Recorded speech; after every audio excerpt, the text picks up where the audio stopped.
great to be here. You know, when I look at what we're dealing with in the country, I'll tell you kind of where I come from. Is when I first became governor, we were having hard times, much like we're having today. We had double-digit unemployment. We were 11% unemployment. We had thousands of people on welfare, and South Carolina was the butt of the jokes. And we got to work, and we rallied. And by the time I left being governor, we were building planes with Boeing. We were building more BMWs than any place in the world. We brought in Mercedes-Benz. We brought in Volvo, 5 international tire companies, and yes, Mark, they were referring to us as the beast of the Southeast. We moved that 11% down to 4%. We announced jobs in every county in the state. We passed tort reform. We passed pension reform. We cut taxes. We built up our coffers. We paid down our debt. But we also acknowledged some truths.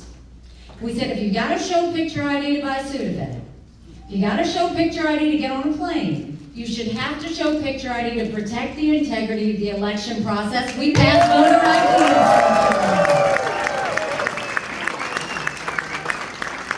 We passed the toughest illegal immigration law in the country. President Obama sued us over it, and we won. And by the time I left being governor, we were named the friendliest state in the country, the most patriotic state in the country, and the #2 state in the country people were moving to. And then I went to the United Nations, and I made a point to tell countries what America was for and what America was against. I didn't care if they didn't like me, but I wanted them to respect America. Now we look at the situation we have in our country, and these are not good times. We're $34 trillion in debt. We're having to borrow money just to make our interest payments. China owns some of that debt. And for the first time, we're paying more money in interest payments than we are in our defense budget. You know who notices that? Russia, China, and Iran. And I would love to tell you that Joe Biden did that to us. But I've always spoken in hard truths, and I'm going to do that with you today. Our Republicans did that to us too. You go back and look at Donald Trump put us $8 trillion in debt in just 4 years. And Republicans doubled down and continued spending. Look at the $2.2 trillion COVID stimulus bill that they passed with no accountability. They expanded welfare that's now left us with 80 million Americans on Medicaid, 42 million Americans on food stamps. And did they try and make it right? No. Congress doubled down and opened up earmarks and pet projects for the first time in 10 years, pushing through 7,000 of them last year. At some point, they have to start understanding the value of a dollar. So how do we fix our income? The first thing I say is we need to start by clawing back the $100 billion of unspent COVID dollars that are still sitting out there.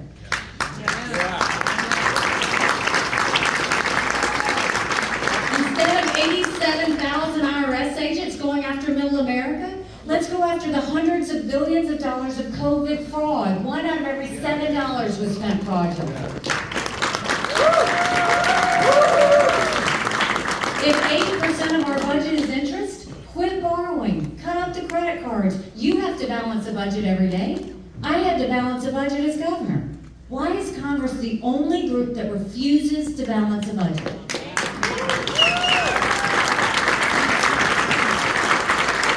We'll stop the spending, we'll stop the borrowing, we'll eliminate their pet projects, and I will veto any spending bill that doesn't take us back to pre-COVID levels. That will save us trillions. Then we'll take as many federal programs as we can and send them down to the state level. That will dramatically reduce the size of the federal government, but it will empower people on the ground. Think education, think healthcare, think welfare, think mental health. We cut the strings and sent those resources down. I would much rather have it be closer to the people than decided by Washington bureaucrats.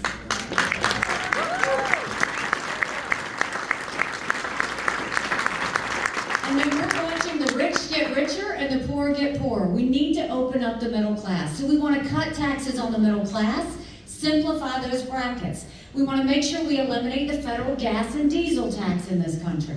And we want to make small business tax cuts permanent. Small businesses are the heartbeat of our economy.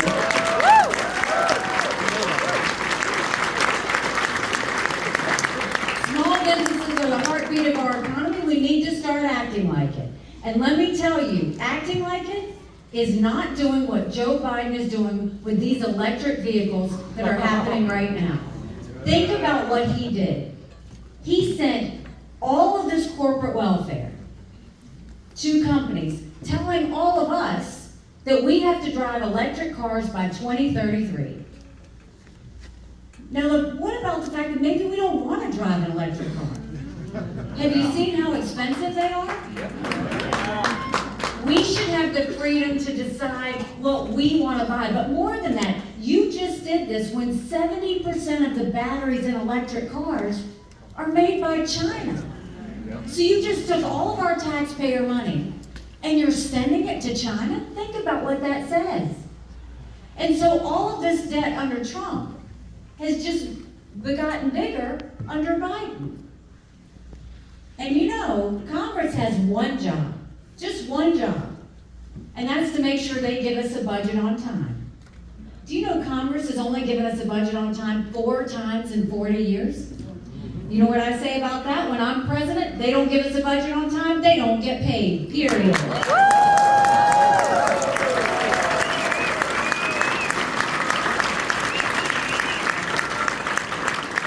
Don't you think it's finally time we had term limits in Washington, D.C.?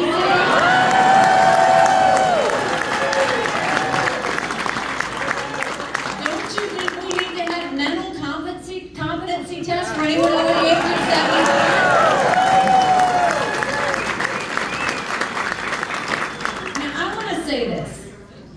Being disrespectful when I say that. We all know people over 75 that can run circles around us. And then we know Joe Biden. Congress has become the most privileged nursing home in the country. This is nothing to play with. These are people making decisions on the future of our economy. These are people making decisions on the future of our national security. We need to know they're at the top of their game. We don't have time to play like that. And speaking of that, what about the border? I can't even believe this would happen in the United States of America. 9 million illegal immigrants have come across that border. We had more fentanyl cross the border last year that would kill every single American. Number 1 cause of death for adults 18 to 45, fentanyl. And don't think for a second China doesn't know what they're doing when they send it over. So when I told you we passed the toughest illegal immigration law in the country, what I want to do is take what we did in South Carolina and go national with it. We'll do a national E-Verify program where every business has to prove that the people they hire are in this country legally. Seems like a good idea. We will defund sanctuary cities once and for all. No more safe havens in America. We'll put 25,000 Border Patrol and ICE agents on the ground and let them do their job. We will go back to the Remain in Mexico policy so that no one even steps foot on U.S. soil. And instead of catch and release, we'll go to catch and deport. That is how we will start. And look at what happened last week. They actually had a border bill last week, right? And if you look at the bill, the good part of the bill was it strengthened asylum laws. We need to strengthen asylum laws. 3 million illegal immigrants came under Trump's watch because we didn't have strong asylum laws. The weak part of the bill was it didn't have the Remain in Mexico policy. We need to have that. And it had a 5,000 person threshold. We don't even need a 1 person threshold. We need to know we're vetting anybody and everybody that comes in here. But what went wrong is Congress needed to get in a room and figure it out and not come out until they passed a strong bill. But instead, what did they do? They went home for 2 weeks on vacation. The other problem was Trump went and told Congress not to pass anything until after the general election because it would hurt him. We can't wait one more day for them to pass a strong border bill.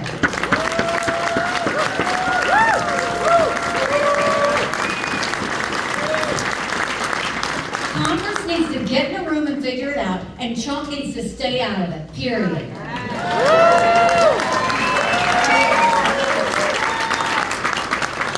And you know, growing up in rural South Carolina, my parents always taught me, you take care of those who take care of you. But I'm going to ask you if we're taking care of those who take care of us. Right now in America, over 35,000 of our veterans are homeless. 1 in 3 suffers from PTSD or thoughts of suicide. We lose 22 heroes a day to suicide.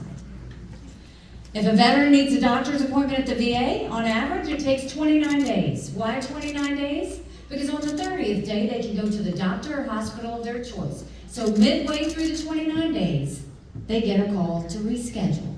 And the clock starts all over again. It's shameful how we treat our veterans.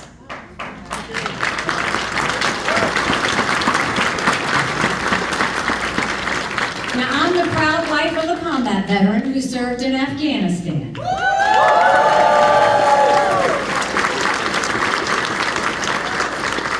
When Michael came home to us, that was a lot of prayers answered.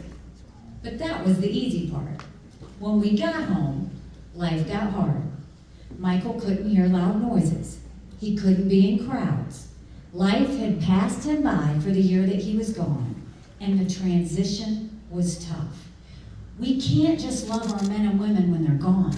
We gotta love them when they come back home, too.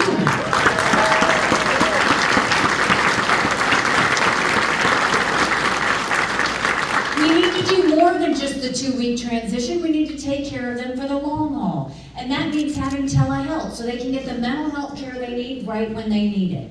They should be able to go to the doctor or hospital of their choice. They've earned that right.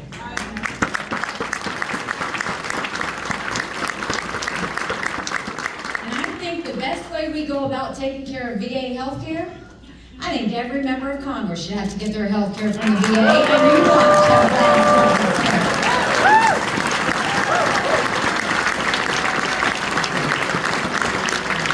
it'll be the best health care you've ever seen, guaranteed. But talking about the military, let's talk about national security. The world is on fire, literally. You've got a war in Europe. You've got a war in the Middle East. You've got North Korea testing intercontinental ballistic missiles capable of hitting the U.S. You've got China doing cyber attacks on our infrastructure. And you've got Russia, who's now doing blinding satellites, that if a missile were to come, we wouldn't see it, and that they could take out our infrastructure. But make no mistake, none of that would have happened had we not had that debacle in Afghanistan. Yep. The idea that Michael and his military brothers and sisters who served there had to watch us leave Bagram Air Force Base in the middle of the night without telling our allies who stood shoulder to shoulder with us for decades because we asked them to be there. Think about what that said to our friends. More importantly, think about what it said to our enemies. And now you look at the situation that the Republican Party is putting us in, and that Donald Trump is encouraging, and it's this isolationist approach. America can never be so arrogant to think we don't need friends.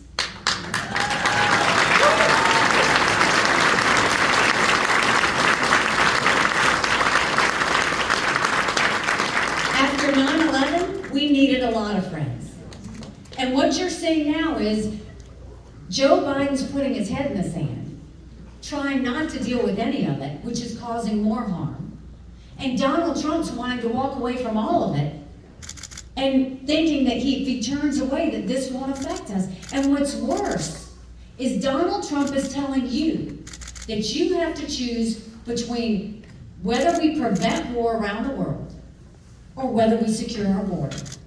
Now, first of all, securing our border is priority number 1, period. We've got to get that done.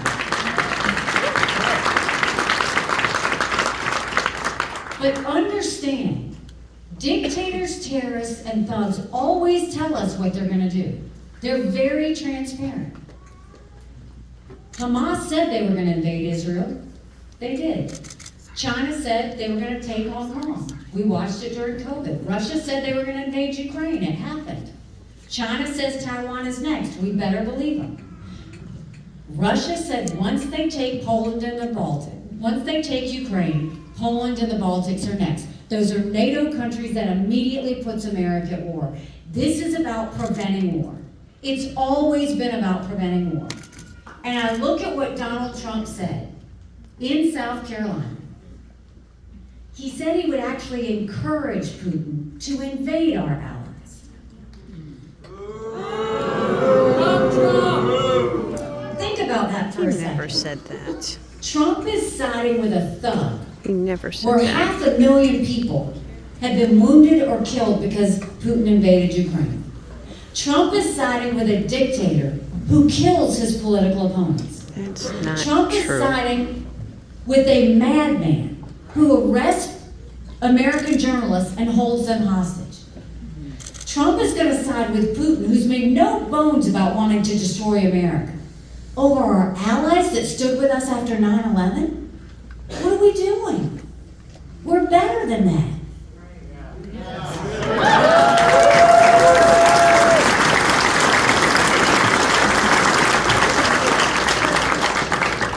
When it comes to national security, a leader has to have moral clarity. A leader has to know the difference between good and evil. I'll be the first one to say that we shouldn't give cash to any country, friend or enemy, because you can't follow it and you can't hold it accountable. But when it comes to preventing war, we need to be able to tell the American people that, because a president and Congress, their number one goal is to prevent war. A president and Congress, their number one goal should be protecting Americans. And that means national security. So it's wrong to make you think you have to choose between that and the border. If we supported Ukraine and Israel and secured the border, do you know that's less than 20% of Biden's green subsidies? We need to start having them tell you the truth. Look, we know how to fix our national security. We know how to deal with our domestic policies. But we need to acknowledge that this is a time where we have to decide what we're going to do. Are we going to choose more of the same? Or are we going to go in a new direction? More of the same is not just Joe Biden. More of the same is also Donald Trump. You look at the fact that 70% of Americans have said they don't want Donald Trump or Joe Biden in this next election.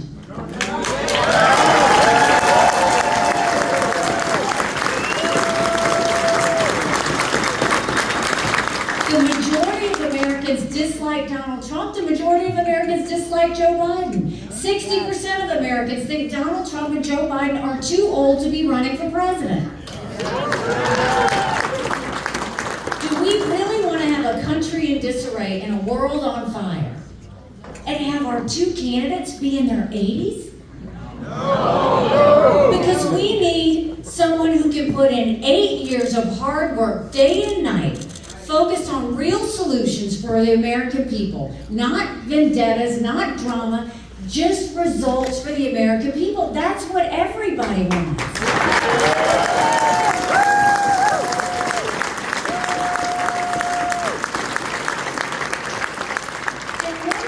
Look at the chaos that is happening under Joe Biden and Donald Trump. It's not normal under Joe Biden for him to turn around and allow millions of illegal immigrants to come in and not stop them. It's not normal for America to have all of these wars surrounding her. Then you look at Donald Trump. It is not normal for him to take $50 million of campaign contributions and pay them towards his personal court cases.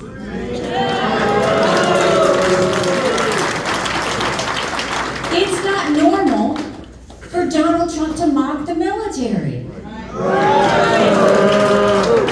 It's not normal to have Joe Biden calling Trump supporters fascists and for Donald Trump to call Joe Biden supporters vermin. Think Think about that. But more than that, what I'll say to Republicans is we can want, and I know all of you want, to change the direction of our country. And we can want that all day. But that is not going to happen if we can't win. And you look at any of those general election polls, any of them. There's a new one that came out from Marquette this week. Donald Trump and Joe Biden, margin of error. Another nail-biter of an election. I'm in that same poll, and I defeat Joe Biden by 18 points.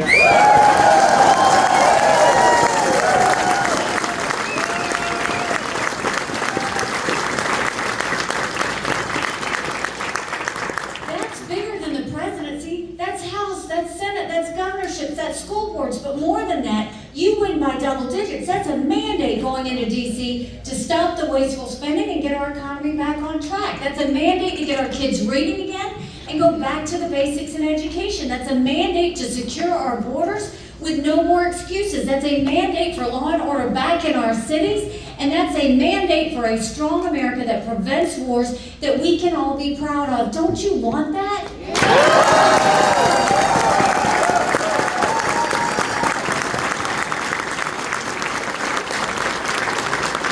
Because we could have that. But in order to have that, it's going to take a lot of courage.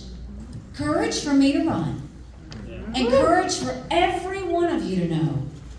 Don't complain about what happens in the general election if you don't vote in this primary. It matters.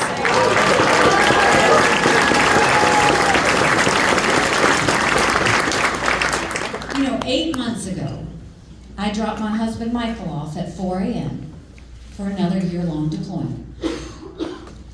And I watched him and 230 soldiers pick up their 2 duffel bags of belongings to go to a country they'd never been, all in the name of protecting America. They're willing to sacrifice their lives and their families because they still believe in this amazing experiment that is America. So if they're willing to sacrifice for us there, shouldn't we be willing to fight for America here? Because we have a country to save.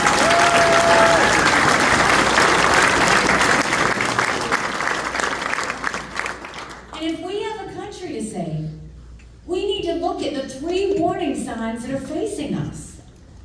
The warning signs are that you can't be going down this national cliff when it comes to our fiscal situation and have our dollar weakening by the day and just forget that it's our money they're spending. And Donald Trump is showing no signs of wanting to do anything to correct it.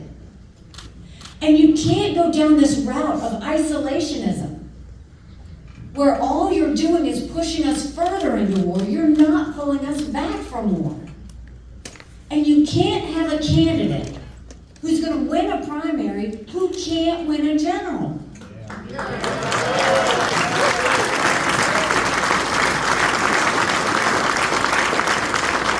You look at those first early states. They can say Donald Trump won. I give him that. But he, as a Republican incumbent, didn't get 40% of the vote of the primary.